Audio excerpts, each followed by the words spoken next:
And we are now joined by a superstar of the European scene, one of the best prospects coming out of the entire continent.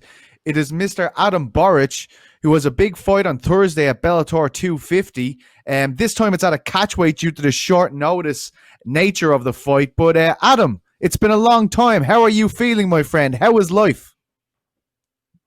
Yes, man. Everything is doing good, man. The life is crazy, but the business is still going. So I'm so happy I can fight again. Yes, yes. I'm wondering, how much do you know about Erick Sanchez? It is such a difficult time for people getting opponents, and I know this is quite a short notice fight happening at 150. How is it Yep. to prepare for a guy on such short notice? I know, he's coming from a good camp, team of Amir. So from that camp, there is such a good fighters like, Cody Garbrandt, Uriah Faber. They are there. So I am pretty sure they train well. He's a good boxer and he has a brown belt in Jiu-Jitsu, but I'm on different level. You have been training in Sanford MMA for a long time. I'm wondering, have you been home to Hungary since the start of this pandemic, or have you spent all your time in America? No, I spent the whole pandemic in. Oh shit! Sorry, I just got the call. You hear me? No Yeah, problem. no worries. Yes, yes, Yeah. all good. So, so I was thinking about to go home or stay here because the Bellator shut down everything. So I was thinking, but I was like, I should stay here and still training. And yeah, I just fought 2 months ago and I can fight again. So it was a good choice. How tough is that for Yes. you? You're being away from your family, your friends, for that period of time, Man, especially oh with the man, the pandemic. first couple of months was like crazy because I was just thinking about, oh, maybe I should go or just stay. Oh, I don't know, man. I don't know how they are saying, like, if you want to go, you have to go now. I'm like, man. And after that, I was like, okay, I am not watching any news more. So I'm going to stay here and we will see. Wow, that's quite incredible. We have to ask you as well. We talk about the first loss of your career against Darian Call at Yeah. 145.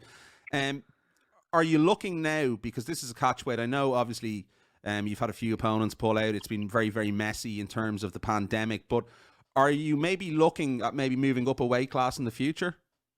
Are you testing the weight? Definitely. One day I'm going to be a 155er, but I am able to make a 145. So this 150 to make for me, it's like, it's okay. So Good. I can do this like every second week or something, I think. Yeah. So definitely I think the last time I tried the 155 because the guy missed weight and he was like 155 on the scale. So we can say last time I fought 155 and I felt I'm strong, really strong in 155 guy against the 155 guy also. So but I wanna get the belt in 145 first. Interesting, because as we know, the tournament is still ongoing, and I just wanted to get your take on a few of the fights that are left, because obviously we have Patricio Pitbull taking on Pedro Carvalho, and then Yeah. Emmanuel Sanchez v Daniel Vichel happening on November 12th. What way do you see those fights going? I mean, Pedro has a really good chance to beat Pitbull, I think. But Pitbull has a lot of experience. Uh, I, I mean, it's really, really hard for me about talking about this fucking tournament because I was pretty sure I'm gonna win that, but it's okay. Shit happens sometimes. Uh, I really don't care about the tournament now. I forget about. So I just looking for to get more fights as possible and get the belt next year. Mm. You mentioned the tournament there, and I know you probably don't want to talk about this too much. You obviously bounced Yeah, back. it's okay. We can. You obviously bounced back with a win last time out, but How much did you learn from that loss? Because we often say, you know, and it's a thing.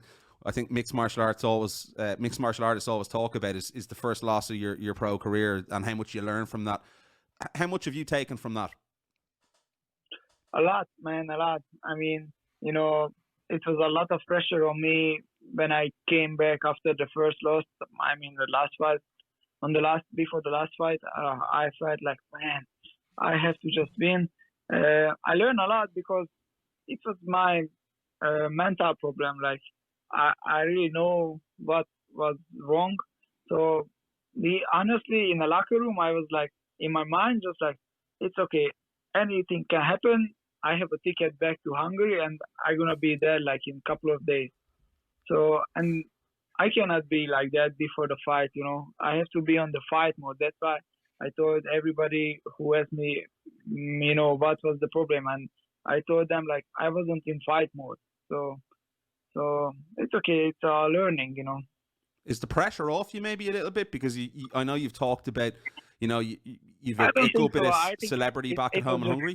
too much for me. You know, everything happened too fast. Like I knocked him out Pico in 2019 June. After I fly back to Hungary, and they called me, okay, you're gonna fight September 7th. And like, damn, fuck. I just get back home, and so I have to fly back again. And after I beat Pat, I fly back, and they told me like you have to come back in 10 days. And damn, again, like I cannot spend time at home, you know. And I came back, and I started right after the training camp. So 14 weeks, like I trained like super hard. I am pretty sure that was my best shape in my life. And look, it was I get just tired. That's fair. You told us when we first talked about the tournament that you felt as though it was going to be AJ and you in the final. And that fight for me, Yeah. I would have loved to see that fight so much, man. It would have been incredible. Two undefeated prospects facing off like this. But now he's fighting Caldwell. And having been in there with Caldwell, he's such an experienced guy. The guy is a decorated champion, a fantastic wrestler. Do you feel as though this could be the end of AJ's unbeaten run as well? I don't know, man. I just saw before Caldwell and my fight, they trained together. So I don't know what's going on now. I am really sorry that fight against AJ, but I think it's going to happen in the future. But Same here. I mean, Caldwell is one of the best wrestlers in the world, so he has a chance to win always, you know, against everybody. His style is a little bit different. He's super athletic, you know. Yeah, he's super athletic. Do you think Bellator will ever match you with Aaron Pico again? Because can you remember before the fight, Adam, everybody was saying, who is this Adam guy? They're feeding him a nobody. And we were saying, no. He's actually a very good fighter. And you came in, shocked the world. Yeah, I think it can happen, but maybe only for the title. Yeah, one day. But I be honest, I really like that guy because he's like me, you know, train super hard, very honest, and I really like that guy. But I can fight against him again, but only for the title. And what have you got? And what have you got to do to get back up to that level, to get to that title shot? Do you see a clear path of how you get to that title shot? Yeah, I mean, my dream is like I'm gonna get the title shot at Hungary because Bellator been there like 2 times. You know, Brilliant. It would be awesome. But I can see myself, you know, very soon over there because I know what I am capable. You know, my team, they know. They really believe me, and I have to just believe also. I was interested to ask you about what it is like at Sanford MMA while both Kamaru Usman and Gilbert Burns are both there, right? So these guys were scheduled to fight each other. How do they separate the two guys, or are they training together, getting ready for the fight? How does that work? I don't know, guys. I love both guys, but really, so I really don't want to talk about this. So Okay. sorry guys, but about this I cannot talk. I really like both guys. Okay. Yeah. That's fair enough. That's Okay. fair enough. Did you watch Habib's final fight on Saturday at UFC 254? Yeah, that was crazy because so I just landed in Washington DC and I catch the fight. So I watched that. So I mean, I was a little bit surprised because I was waiting for Gotcha, you know. I think he gonna win that fight, but Khabib made it like really good job and everything looked so easy. It was a great performance. You know, he's a legend. I think he's the best ever. You know, like this record is like, I think nobody can repeat this. 29-0. Yeah. Yeah, it's going to take some effort. Wow. So you think a lot of people are questioning whether John Jones or Habib is the greatest of all time, or if it's GSP, or is it who do you think? I think Khabib. Yeah. Wow. Yeah, he's definitely up there. He's definitely in the 100%. argument. There is no doubt about that. Adam, before we go, can we get a prediction? Is this going to be one of your signature KOs on Thursday when you get in there against Erick? How do you think this one goes? I'm gonna fucking dominate it every fucking second, and I'm gonna show I am a well-rounded MMA fighter. We look forward to it. Yes. Man. Very, very much appreciate the time. Thank you so much, Adam, and best of luck Thursday. Okay. Thank you so much, guys. Appreciate it. Hello, guys. If you want to hear more of The Bash, you can subscribe to us on all our wonderful channels on iTunes, Spotify, YouTube, and all that other shit. And click the links below. Click the links below. The notification button. It comes straight to your phone if we've any fresh content. And also hit the subscribe button. It does help. You're some plonker. It's very serious.